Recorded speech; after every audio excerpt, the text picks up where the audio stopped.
احب الاسماء عند اللہ عبد اللہ و عبد الرحمن. حضور پاک علیہ السلام نے فرمایا لوگو اللہ کو دو نام بڑے پسند ہیں, ایک نام عبداللہ ہے, ایک نام عبد الرحمن ہے. امام بخاری نے بخاری شروع کی ہے عبداللہ سے, ختم کیا ہے عبد الرحمن. سبحان اللہ. یہ آپ کو اور مجھے سمجھانے کے لیے کہ لوگو صحیح نام, اچھا نام, محبوب نام رکھا کرو, نئے نام کے چکروں میں نہ پڑو. تو تیسری مناسبت امام بخاری کی اس سند میں کیا ہے؟ پہلا راوی حمیدی ہے, وہ اس حدیث پاک کی سند کا پہلا راوی ہے. اس حدیث پاک کی پہلی سند کا, اس حدیث پاک کی سند کا پہلا راوی احمد ہے. ادھر حمیدی ادھر احمد, یہاں کیا مناسبت ہے, یہاں کیا وجہ ہے؟ مناسبت کہتے ہیں ریلیشن شپ کو, آپس میں تعلق کیا ہے. تو امام بخاری نے تعلق یہ ظاہر کیا کہ اس کا لقب حمیدی ہے, حمیدی میں حمد, اور یہ احمد ہے, احمد میں بھی لفظ حمد ہے, اور حمد سے ہمارا عقیدہ ختم نبوت ثابت ہے. امام بخاری نے عقیدہ ختم نبوت سمجھایا. آپ کہیں گے کیسے؟ ہمارے نبی پاک صلی اللہ علیہ وسلم کا نام کیا ہے؟ بولیے. محمد. ابھی آپ نے درود پڑھا, میں نے آزمانے کے لیے پوچھا بھی یاد ہی ہے یا نہیں, کوئی نہیں. محمد صلی اللہ علیہ وآلہ وسلم نام ہے. حضور پاک کا نام محمد ہے, باقی کسی نبی کا یہ نام نہیں ہے. کیوں؟ اس کی کئی وجہ ہیں. ایک وجہ تو حضرت عبد المطلب خود بتاتے ہیں. امام حاکم نیشیہ پوری رحمہ اللہ المتوفى 405 ہجری, ان کی کتاب المستدرک ولادت النبی کے باب کے تحت ایک حدیث پاک لائے ہیں حضرت عبد المطلب کے حوالے سے. حضرت عبد المطلب رسول اللہ صلی اللہ علیہ وسلم کے دادا جان ہے, ملت ابراہیمی پہ وفات ہے, لہذا رضی اللہ تعالیٰ عنہ. ان کا شرک کوئی ثابت نہیں ہے, یہ بات ذہن میں رکھیں. رسالت میں آپ کے والدین مکرمین ہوں یا رسول اللہ کے دادا جان وغیرہ ہوں, ان کا شرک ثابت نہیں ہے. ہم انہیں ملت ابراہیمی پہ وفات مانتے اور مومن مانتے ہیں. حضرت عبد المطلب, ان کا اصل نام ہے شیبۃ الحمد. یہ فرماتے ہیں کہ میں نے نام رکھا ہے اپنے پوتے کا. حضرت عبداللہ کی وفات ہو گئی تھی حضور پاک علیہ السلام کے ابا جان کی. تو کسی نے پوچھا ما حملک علی ان تسمیہ محمد یا ابا الحارث, اے عبد المطلب ما حملک, وجہ علی ان تسمیہ محمد, آپ کس ریزن, کس بیس, کس سبب کی بنیاد پہ اپنے بچے کا نام محمد رکھ رہے ہیں صلی اللہ علیہ وسلم. انہوں نے جواب دیا اردت ان یحمدہ اللہ فی السماء و یحمدہ الناس فی الارض, میں چاہتا ہوں اس کا نام محمد تعریف والا ہے, اللہ آسمان میں اور مخلوق زمین میں اس کی تعریف. ٹھیک, ایک تو یہ مانا. اچھا دوسری بات, اب یہ تعریف اس نام میں آئی ہے, پچھلے انبیاء میں تو نہیں ہے, وہ بھی تو تعریف والے ہیں, لیکن یہ لفظ تعریف حضور کے نام میں کیوں آئی ہے؟ اس کی وجہ یہ ہے کہ آپ اور ہم کامن سینس رکھتے ہیں, عقل رکھتے ہیں. عقل یہ کہتا ہے, بلکہ عقل یہ کہتی ہے کہ تعریف آخر میں ہوتی ہے. کیا مانا؟ تعریف کا محل, تعریف کا مقام آخری ہے. کیا مطلب؟ میں اس پروگرام میں نہیں آیا, مجھے نہیں پتا کہ اس جگہ کا پروگرام کیسا تھا, ان حضرات کا ڈسپلن کیسا تھا, ان حضرات کا نظم و ضبط کیسا تھا, مجھے نہیں پتا. میں نے خاک تعریف کرنی ہے, مجھے تو پتہ ہی نہیں. لیکن جب میں آیا, میں نے لوگوں کی توجہ دیکھی, حضرات کا بڑے نظم و ضبط سے بیٹھنا دیکھا, اب مجھے خوشی ہوئی. جاتے ہوئے میں تعریف کروں گا, ویلڈن پروگرام تھا یار, بہت اچھا تھا. تو تعریف آخر میں. ہمارے نبی پاک کا نام محمد ہے تو پتہ چلا آخری نبی ہے, کیونکہ تعریف آخر میں ہوتی ہے, نام میں آخری ہے. خالی نام میں آخری نہیں ہے. رسالت میں آپ کا زمین میں نام محمد ہے, آسمان پہ نام احمد ہے, تو ادھر بھی آخری. احمد میں بھی حمد ہے, محمد میں بھی حمد ہے. دوسرا, حضور پاک کو امت ملی ہے, امت کا نام ہے امت حمادون, تعریف والی امت, یہ بھی آخری نبی کی امت. کتاب ملی ہے, پہلی سورت اتری ہے اقرا, لیکن حضور نے فرمایا پہلی سورت کون سی لکھو؟ الحمد. کیوں؟ تعریف والی سورت ہے, تعریف والے نبی کے, آخری نبی کی آخری وحی. سبحان اللہ. اس کے بعد نئی وحی نہیں آئے گی. اچھا, یہ ابتدا کر دی. رسول اللہ صلی اللہ علیہ وسلم کو قیامت میں جو پرچم ملے گا اس کا نام ہے لواء الحمد, تعریف کا جھنڈا. پتہ چلا آخری نبی کا جھنڈا, کیونکہ تعریف آخر میں. اور حضور پاک کو جو جنت میں مقام ملے گا, کیا نام ہے؟ مقام محمود. وَبَعَثْنَا مَقَامًا مَحْمُودًا, تو مقام محمود مادہ حمد ہے, تعریف والا مقام. پتہ چلا آخری نبی کا درجہ, اس کے بعد نبی نایا کوئی نہیں. تو امام بخاری نے اسی اسلوب کو سامنے رکھا ہے. پہلا راوی حمیدی, آخری سند کا پہلا راوی احمد لائے ہیں. ادھر بھی حمد ہے, ادھر بھی حمد ہے. سورت طٰہٰ کی آیت کے تحت امام بخاری لائے ہیں لہ الحمد فی الاولیٰ والآخرہ, شروع میں بھی حمد, آخر میں بھی ہم، اس لیے حمد کہہ کے بتایا ہم ختم نبوت کے عقیدے کے قائل اور رحمت لائے. یہ چوتھی مناسبت. پانچویں مناسبت پہ آئیے. امام بخاری نے پانچواں ریلیشن شپ ان چار بزرگوں کا کیا کیا. میں توجہ سمجھانے کے لیے اس مناسبت میں چلو آخری مناسبت ذہن میں رکھیں. یہ جو امام بخاری نے وجہ دی ہے کہ چاروں بزرگ ہیں، یہ چاروں کون ہیں، ان کا انٹروڈکشن کیا ہے، تعارف کیا ہے، جان پہچان شناسائی کیا ہے. تو امام بخاری رحمۃ اللہ علیہ چاروں راوی احمد، محمد بن فضیل، عمارہ اور ابو زرع. آپ صحیح بخاری کی شرح کہی ہے، شرح کہتے ہیں گائیڈ بک جو اس کی تفصیل سمجھاتی ہے. آپ شرح جو اٹھائیں 25 جلدوں میں امام کرمانی کی کتاب ہے جسے شرح کرمانی کہتے ہیں. اصل نام اس کا ہے القواقب الدراری. کوكب الدری تو ہماری ہے نا علماء دیوبند کی، وہ ہے القواقب الدراری فی شرح البخاری. یہ امام کرمانی کی آخری جلد اٹھائیں 25ویں. اسی حدیث کے تحت لکھتے ہیں فیہ لطائف، اس میں کئی نکتے ہیں سند میں. الاولا کہتے ہیں پہلا نکتہ کیا ہے، یہ جو چاروں راوی ہیں نا حضرت ابو ہریرہ سے پہلے امتی چاروں راوی کہتے ہیں اربعۃ کلہم کوفیون، یہ چاروں امام ابو حنیفہ کے پڑوسی. کیا مطلب؟ امام بخاری نے حضرت امام ابو حنیفہ سے اپنی محبت کا ثبوت دیا. آپ کہیں گے کیا مطلب؟ کچھ لوگ ہیں جن کے دل میں وہ ہے نا، وہ اشربوا فی قلوبہم العجل جسے قرآن کہتے ہیں دل میں نفرتیں ہوتی ہیں، تو وہ امام بخاری اور امام حنیفہ کو لڑانے کے چکر میں بیٹھے ہوئے. امام بخاری اور امام حنیفہ. میرا ٹیکسلا جانا ہوا کچھ عرصہ قبل، وہاں کچھ انجینئر صاحب تھے، اس کے کوئی اسٹوڈنٹ ہیں، تو وہ آ گئے. اچھا میں حیران ہوں، دین کا مسئلہ سیکھنا ہے عالم سے سیکھو. وہ جسٹ انجینئر ہے جہلم کا، اس سے لوگ جا کر دین سیکھتے ہیں، الٹ پلٹ سیکھ آتے. تو آگے مفتی صاحب امام بخاری بڑے عالم تھے. میں نے کہا جی بہت بڑے عالم تھے. کہتے پھر امام حنیفہ ان کی بات کیوں نہیں مانتا تھا؟ جی اندر سے ہنسی آئی کہ ان کو یہ بھی نہیں پتا کہ امام ابو حنیفہ تو پہلے کا بندہ ہے. میں نے کہا اچھا میں نے کہا یار بات تو آپ کی ٹھیک ہے، امام بخاری کو امام حنیفہ کی باتیں تو ماننی چاہیے تھی، امام ابو حنیفہ کو امام بخاری کا کہنا ماننا چاہیے تھا. کہتے ہاں نا انصاف دی گل کرو. انصاف دی گل ہے یار، یہ پتہ نہیں کیوں نہیں مانتے تھے، تو بری بات ہے. بڑے پکے ہو گئے نا مولوی نے ویسے چاکچ پاڑ. تو میں نے اس کے بعد انہیں کہا بڑی تسلی سے ٹیک لگا کرنا کہ بھائی اللہ آپ کو بھلا کرے، آپ کو یہ بھی پتہ ہے کہ امام بخاری کب پیدا ہوئے ہیں؟ تھوڑے سے ایسے ہچکچائے. میں نے کہا امام حنیفہ کب فوت ہوئے ہیں کوئی پتہ ہے؟ انہیں نہیں پتہ. اچھا ان کا علم ہوتا صرف گوگل سے، ان کا امام پانچواں امام گوگل ہے. میں نے کہا ذرا گوگل اپنے امام سے پوچھ لیں، برث آف امام بخاری اور ڈیتھ آف امام حنیفہ سرچ کریں، آپ کے سامنے آ جائے گا. اچھا انہوں نے سرچ کیا امام بخاری کی پیدائش، تو وہ آیا 194 ہجری. اب 1444 ہے 194. میں نے کہا اوکے بالکل ٹھیک کہا تمہارے امام نے. ذرا اب آئے امام ابو حنیفہ کے وفات کو. میں نے سرچ کیا تو 150 ہجری، یعنی امام بخاری کی پیدائش امام ابو حنیفہ کی وفات کے آدھی صدی بعد ہوئی ہے. یعنی امام حنیفہ آدھی صدی پہلے دنیا میں دین کا کام کر کے رخصت ہو گئے تھے، پھر امام بخاری پیدا ہوئے. یعنی جب امام حنیفہ فوت ہو رہے تھے ابھی امام بخاری رحمۃ اللہ تعالی علیہ کی امی ابو کا رشتہ بھی نہیں ہوا تھا. پتہ نہیں ساس سے جمی ہے کہ نہیں. ٹھیک ہے ہمارے یہاں کہتے ہیں نا کسی کی شادی لیٹ ہو گئی اس کی ساس بھی نہیں جمی. تو امام ابو حنیفہ تو اس وقت فوت ہوئے تھے. اچھا جب انہیں یہ پتہ چلے ٹیک لگا، اوہ وہ سب مسٹیک ہو گئی. میں نے کہا بیٹا یہ پہلی نہیں ہوئی، آپ کی کئی مسٹیکس ہیں. ٹھیک ہے نا، تبھی کہتا ہوں دین کا علم لینا ہو تو عالم سے. ہاں کوئی انجینئر ہے نا وہ عالم بھی ہو تو کوئی پرابلم نہیں ہے، لیکن ایک بندہ جسٹ انجینئر وداؤٹ عالم ہے تو پھر فائدہ. کوئی انجینئر بیٹھا ہو تو ناراض نہ ہو، انجینئر سے ہم انجینئرنگ سیکھیں گے، عالم سے ہم علم سیکھیں گے. لیکن اگر انجینئر عالم کے ساتھ ہو تو سلام ہے. حضرت جی پیر ذوالفقار احمد نقشبندی دامت برکاتہم عالم بھی ہیں، پیر بھی ہیں، انجینئر بھی. کوئی پرابلم ہے؟ کوئی مسئلہ نہیں. لیکن ایک بندہ صرف انجینئر ہو تو اسے کہیں گے بابا میں تھلی بنانا سکھا دے، گلی بنانا سکھا دے، چھت کے لیے کتنی بوریاں سیمنٹ کی لگتی ہیں یہ ہمیں آٹوکیڈ کے ذریعے سمجھا دے.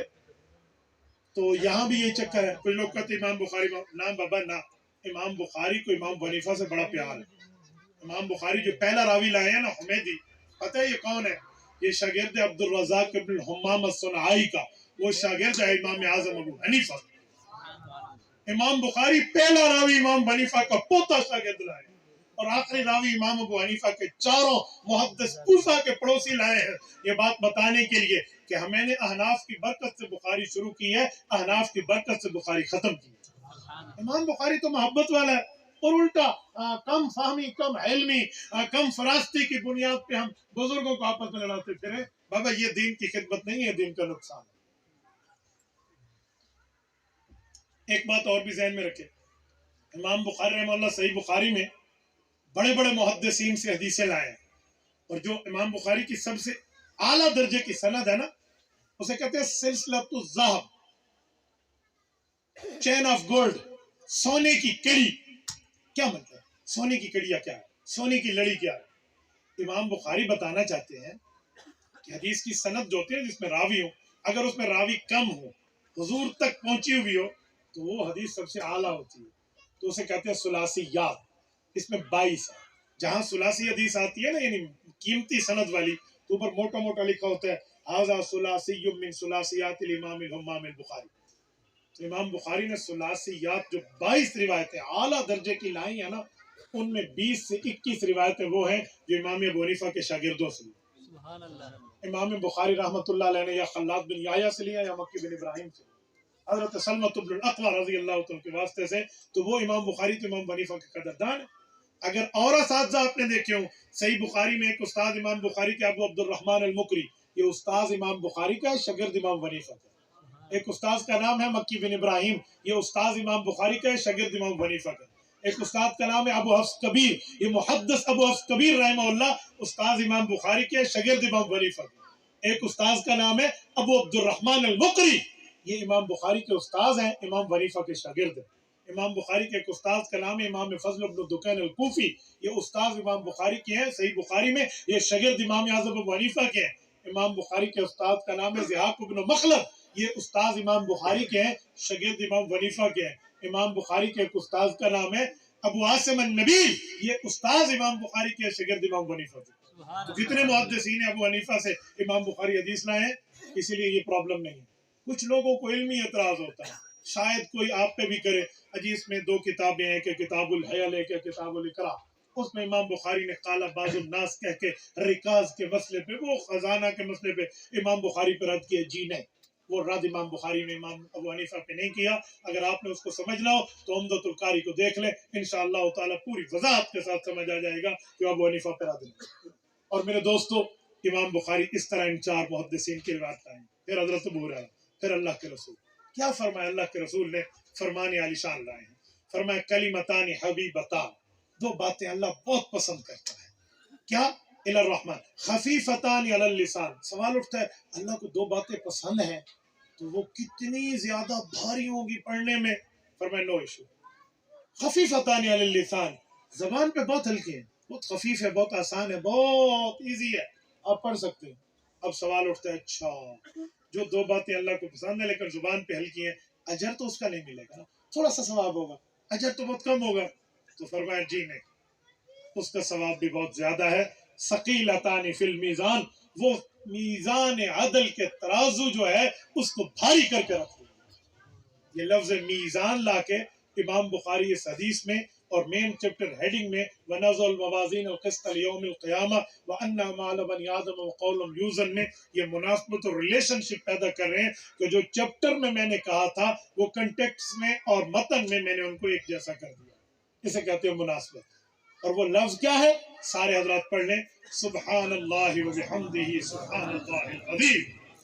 فرمائے یہ لفظ سبحان اللہ وبحمدہ سبحان اللہ العظیم، یہ وہ لفظ ہے جو اللہ کو پیارے ہیں، زبان پہ ہلکے ہیں اور وزن اعمال میں بھاری. یہ حدیث پاک ہے جو اس جگہ حضرت امام بخاری رحمہ اللہ آخری حدیث لائے. اور میرے دوستو، اس سے پہلے کتاب الادب ہے، کچھ کتابیں پہلے گزری ہے. کتاب الادب میں امام بخاری یہی حدیث لائے ہیں، اور ادھر لا کر ایک لفظ فرمایا ہے. فرمایا حضور پاک علیہ السلام نے من قال فی یومہ 100 مرہ سبحان اللہ وبحمدہ حطت عنہ خطایاہ وان کانت مثل زبد البحر. فرمایا لوگوں جو ایک دن میں سبحان ربی سبحان اللہ وبحمدہ، صرف اتنا جملہ، اس حدیث میں سبحان اللہ العظیم بھی نہیں، صرف اتنا جملہ سبحان اللہ وبحمدہ 100 مرتبہ دن میں کہے گا، اللہ اس کے اس دن کے گناہ کو مٹا دیں گے، چاہے سمندر کی جھاگ کے برابر کیوں. وَإِن كَانَتْ مِثْلَ زَبَدِ الْبَحْرِ. تو اس سے اندازہ لگا لیں حضور اقدس صلی اللہ علیہ وسلم نے کتنا ہمیں مقام دیا. تو جتنے میری بہن بھائی سن رہے ہیں، جتنے میرے بھائی سن رہے ہیں، میری بیٹیاں سن رہی ہیں، جتنے، میں ان سب سے کہوں گا گھڑی پہ دیکھ کے 2 منٹ میں نہیں لگتے. آپ یہ انگلیاں کھولیے سبحان اللہ و بحمدہ، ایک ہی جملہ یہاں بیٹھے بیٹھے ہم 100 مرتبہ اگر کہہ لیں تو ہمارے آج کے دن کے گناہ یوں معاف ہو جائیں گے چاہے سمندر کی جھاگ کے برابر ہو۔ تو 1 منٹ گھڑی پہ دیکھ کے لگتا ہے، میں نے تجربہ کیا ہے۔ آپ یہ ہاتھ کھولیے 100 دفعہ ہم پڑھ لیں سبحان اللہ و بحمدہ، اس کے بعد دعا کرتے ہیں بسم اللہ۔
ہو گیا؟